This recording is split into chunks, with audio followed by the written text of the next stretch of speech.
Hi, welcome to period 2 of the Capstone project design. This is Andrew Sears. And what I wanted to start with is just based on looking at some of your Capstone projects, there are some specific points I wanted to emphasize to make sure that you understood kind of the purpose of what we're trying to do both in the master's program and in this project. The first thing I want to cover is Bloom's taxonomy. So anyone who does education, Bloom's taxonomy is basically like the periodic table of education. So the basic idea is that, in elementary school, all you're doing is regurgitating information. So you just have to remember, you remember your times tables. As you go more advanced, you need to be able to understand. So it's not enough just to, memorize things. You actually have to understand it. And that's fine for usually lower level college courses, but as you get to upper level college courses, and especially in graduate school, you need to be applying things. So there, that's the basis, and then you're going to do three things as you apply it. So you're going to analyze, you're going to evaluate, and you're going to create. Now, our program is very focused on the creative side. A lot of you, I can tell, going through this program, you're kind of surprised that we have very open-ended assignments. That's the way the real world is. The world is open-ended. They're not, clearly structured problems. So the idea in this project is you need to be creating things. You can do some analysis, you can do some evaluation of the situation, but then ultimately in the end, you're going to be creating things. So that gets into some of our other learning philosophy or pedagogy. So the primary learning philosophy that we use here is constructionism. And basically that's a bigger term for project-based learning. So you learn by doing. It works very well with entrepreneurs. It works very well, I would say, with people in urban communities, people who are more practically focused. And it works very well in technology. So, um, we have an assignment that was actually submitted last week, but it's also for this week in case you didn't see it last week because I added it late. You need to read through all these theories because you need to understand why we're doing what we're doing. So the other aspect of what we do is it's interdisciplinary. So there is a value and combining disciplines to look at something. So, we've had you look at each thing within one lens. So, you look at things through the lens of theology, you look at things through the lens of systems, through calling, through entrepreneurship. And now the goal is you're going to be trying to, so that's the different disciplines, but then the integrative is where you're creating a synthesis. And synthesis is another term that's high level in Bloom's taxonomy. It's taking these different disciplines, combining them together, and it's thinking really hard about this stuff. So and then the other aspect that I think that we're trying to do is have experiential learning, experiential education. The idea, some of the lean startup gets behind that, where you can come up with whatever business plan you want, but if you don't actually try it out, then it's kind of worthless. And the same thing I would say with most projects. So I want to know, as you're working on this stuff, how are you trying it? How are you doing lean startup methodology? And then the other thing is just a practical focus. So that's the basics. I added one thing that came out of some of the conversations I had with you that's actually going to be one of the objectives for this project is really, how will this project significantly level up your skill? That would, and there's really three types of people. So you may want to launch a new business, program, or organization. So you came in presumably, wanting to be able to launch those things before, better. You may have done it before, but you want to be able to do it better. So what we're saying is, have you significantly leveled up your skill so that if you're launching a business, it's going to be on a whole nother level. Same thing with, if you're staying on career with your current job, would you be ready for a promotion? Now, you may be in an organization that doesn't have money for a promotion, but the reality is you can promote yourself even without a pay raise if you're doing more advanced work. So, have you really advanced your skills so that you're ready for promotion at the next level of your career? Or the third is, say you're considering a career move and you might change fields or change, something else. Have you leveled up your skills to be attractive as a potential hire in a position in line with your calling and vision that you've outlined in the MTM program? So I'm not looking for something minor. I'm looking for a major project in this, and that's going to be one of the factors that we're using in grading. So having said that, I'm going to go through the Capstone project design template. So at this point, you will have filled out the title of the project summary, the audience, and the project goals. Now, I want you to keep iterating. So we're using lean startup methodology. So as you do something, later in this, then what I'm going to want you to do is to go back and update your goals. So don't just stay with your goals. So as you go through this, so you've gone through the project goals. Some of you did the product summary, some of you didn't, but you should do a product summary, and that's really, what are you going to be providing? Is it going to be a presentation? Is it going to be a website? Is it going to be a business plan? Is it going to be a course? Is it going to be training? And not just the word training, but I need to know I'm going to produce 8 hours of training. It's going to be, you know, done on PowerPoint with handouts that are expected to be 20 pages. So I want to know the details of your project. Then after that, you're going to go into the high-level project plan. So let me just tell you what this is about. So this is really where you're going to say, the magic number you have to get to, 5 credit capstones, 225 hours. 8 credit needs to be 360 hours. So this is where you're going to come up with how many hours. Now, don't really worry that much about the difference between content project, technology project, entrepreneurial project. If you understand that, then do that. But if not, a lot of you are probably going to be doing content projects. So you could say, I'm going to spend 45 hours reading. I'm going to spend, or maybe more than that, for a 225-hour project. I'm going to spend 80 hours reading. I'm going to spend 100 hours writing.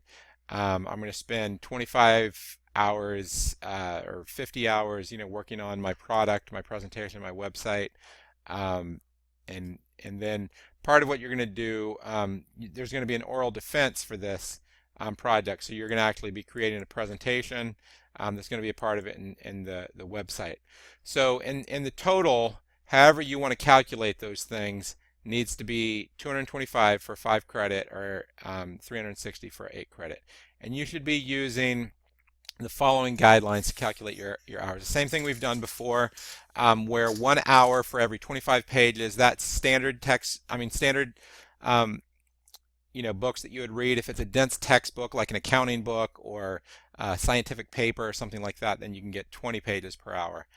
Then in the writing, generally it's going to be 1 hour for each polished page, or for 2 polished presentation slides.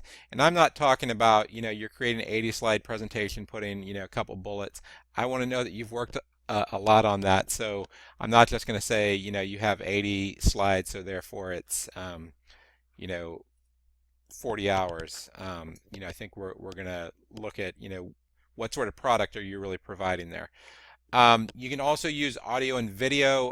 In a lot of fields in technology, there's not that much good that is available that you can get that's already printed. So in a lot of what I've used actually in this program is videos, because most of the stuff isn't published. So what you do is you just keep a log using the timeline, the template below, and you'd actually just create your own spreadsheet, but using something like this. Title, the time length is an hour, the date viewed, and the URL. Now the last part is the project, and that's as authorized by the instructor, because it's going to need to be things. You can't just say I spent 100 hours sitting on the web. It needs to be things that are clearly related to your project. So for instance, say you wanted to go visit an organization, and it's going to take you, going to go there, it's going to take you 8 hours to do that visit. That would make sense. You could be doing other things like phone calls with people. You could log, the phone calls that you do with people. For the reading, say you go through a bunch of web pages, honestly, if you go through 50 different web pages and none of them are that long, it's going to be hard to track that. That's not for the project time log. it's more, where you're going to be doing something. So the idea is we want to make it possible for you to log, whatever you're doing, but we have to document it. So because that's part of the requirement for accreditation. So, so this is a high level. Then what you're going to do is you're going to get into detail. So you're going to do initial research plan, bibliography, and literature survey. So this is where you would actually list the books, articles, websites, blogs that you plan to include in your bibliography and literature survey. Um, so you should use APA style for references. For now, if it's too hard for you to do that, just write down for your first draft. You can just write down the name of the book, and then later, by the end of this course, you can put it into APA style. Any books you do, those should factor into the time calculations you list above. So ideally, if you said that you're going to spend 60 hours in reading, you're probably not going to know all the things you're going to want to read, because whenever I did my doctoral research, I only got about half of it right my first pass. The other half were things that I found later. So in many cases, and that's what I put here, keep in mind that your research is an iterative process. Try to come up with your best list right now.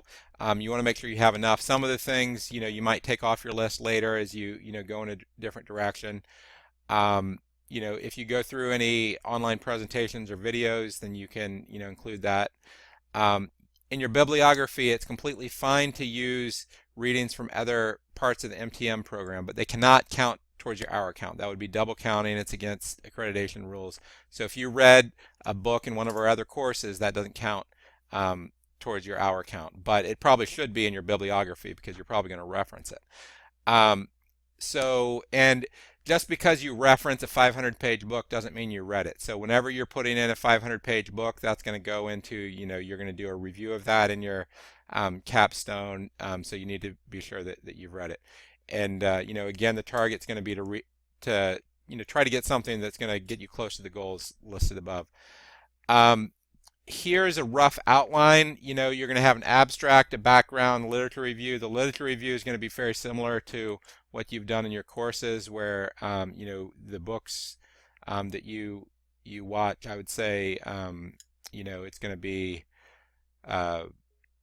one or two pages per book, and then a paragraph per video.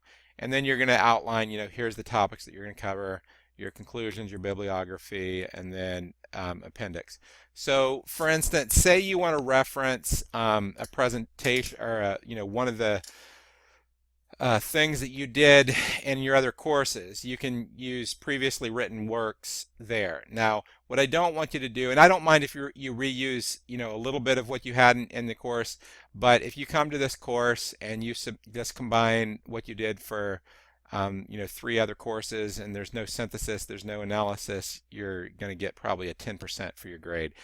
So the idea is that this is adding to that. Now, if you're doing a synthesis and you're using a couple pages here or there of your other material because it's relevant, then that's fine. But the idea is it needs to integrate all those things. So the next part now, and one thing I was just going to also emphasize, this first time you go through the next draft, this is going to be a lot of material to cover. So you're going to follow the lean startup methodology, is just get it done as well as you can and get your first draft out there and then get feedback. So that's what we're trying to do in this course, is I want you to have as many rounds of feedback as you can, because what I don't want you to do is I don't want you to spend 20 hours working on a project that is going in the wrong direction, or even 5 hours working on a capstone project design where you need to shift the direction. So as you go through this, and this part on the fit with the capstone project objectives, this really should be your filter that's going to inform, say you write the first part and it doesn't fit with the capstone project objectives, you need to rewrite it, because the whole purpose of this next section, the reason why I'm having you write the 1 to 200 words is for you to really reflect how are you achieving these objectives. So the first objective is how will it serve as a major product that significantly contributes towards the field of MTM. There should be MTM um, in a way that can be used and replicated by others. So that's the first one. So this would be in if you're at MIT or some place, it would be did you write open source code project that a lot of people use? Did you get a major paper published in a publication? Did you publish a book? It doesn't have to be quite a book, but the point is it needs to be a product that's going to be useful for people. One part of it, and I would recommend you have a chapter that's going to synthesize some of the materials that you learned from the MTM program and apply. You don't have to synthesize all the materials from all the courses, but where it's relevant, I want you to synthesize those so you can use those to provide kind of the big picture in the background. Maybe chapter 2 in your or chapter 1 or 2 to just provide some of the background. The third one is one I've been using as I talk with people, and as I mentioned earlier, how are you leveling up your skills so that you either could launch a new business program, be ready for a promotion in the next level of your career, or be attractive as a potential hire. And 4 is how will you package this project in a way that will be easily replicated by others and promote it to the widest dissemination possible. So that's related to item 4. Communicate, defend, and disseminate in oral, written, and multimedia formats a solution to a particular problem or need in the field.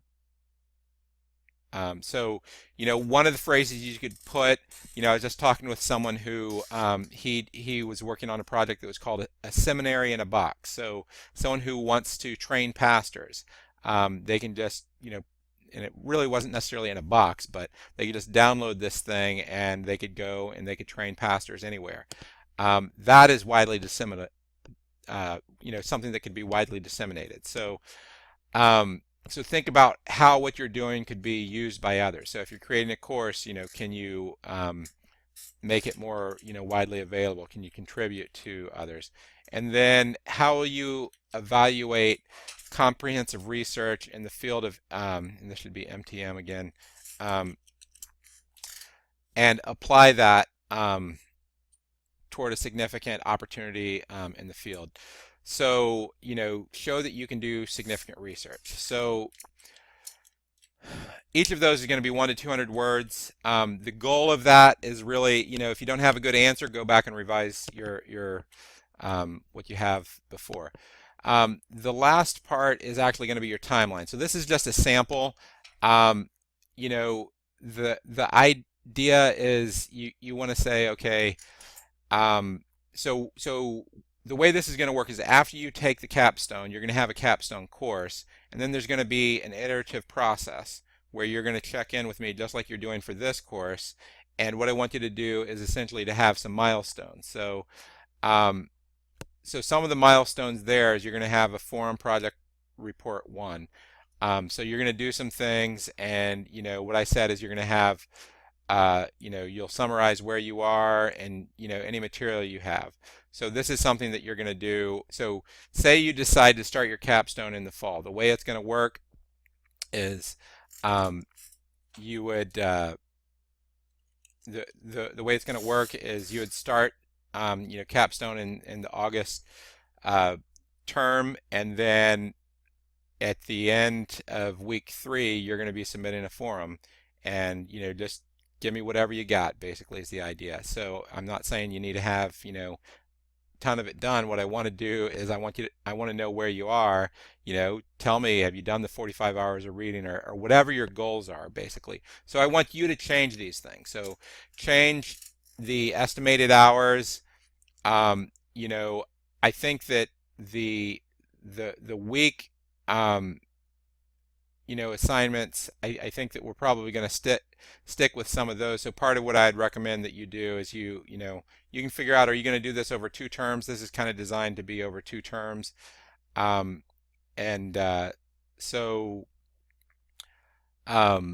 if you decide to do this over 2 terms, then you can stick with this schedule. If you're going to do it over 3 terms, then we could uh, change the schedule. But the idea is we want to continue to have iterations that you go through.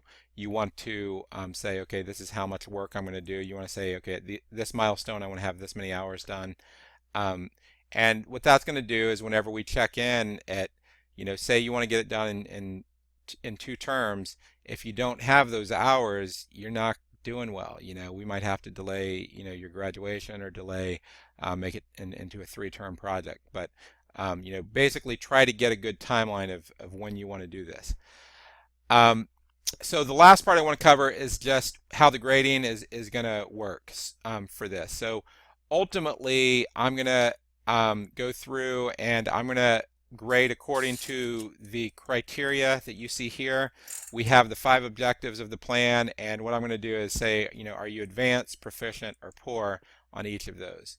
Now, what I will do is I will, depending on your project, I will work with you to assign a weight. So say you're doing something that is very product based, then I'm going to probably put a lot more weight on that. If you're doing something that's very research based, I'm going to put more weight on that. So depending on what you do, we'll change the weight of these things. But by the time you're done with this course, I'll have assigned the weight. So and then so the idea is I want fast and dirty version of this. Whenever I say fast and dirty, to do this well would probably take you 20 hours or maybe 15 hours. I'd rather you do what you can in 4 or 5 hours to do this, and then we're going to do another iteration. The last thing I was going to say, and I emphasized this in an email, but getting back to Bloom's taxonomy, part of what we're assessing here in this course is how are you able to evaluate others' research? How are you able to evaluate and contribute to others' proposals? So in this course, close to 10% of your grade, I think it's like 8% of your grade, is going to be how you're responding to your peers. So in other courses, it's just kind of folded into your whole forum grade, but that's going to be a whole grade in itself. So you need to be doing substantial work. We're saying each round of feedback, you need to be spending a couple hours on your peers and giving them feedback. Part of the purpose of that is to learn from their proposals also. And so what I don't want is I don't want people just saying, wow, that's a great job. I also don't want people just tearing each other down, but the idea is that we need to be challenging each other, and we need to be strengthening each other. So what I'm going to be looking at is how are you doing that with your peers? How are you strengthening their proposals? You may know of some resources that might help someone.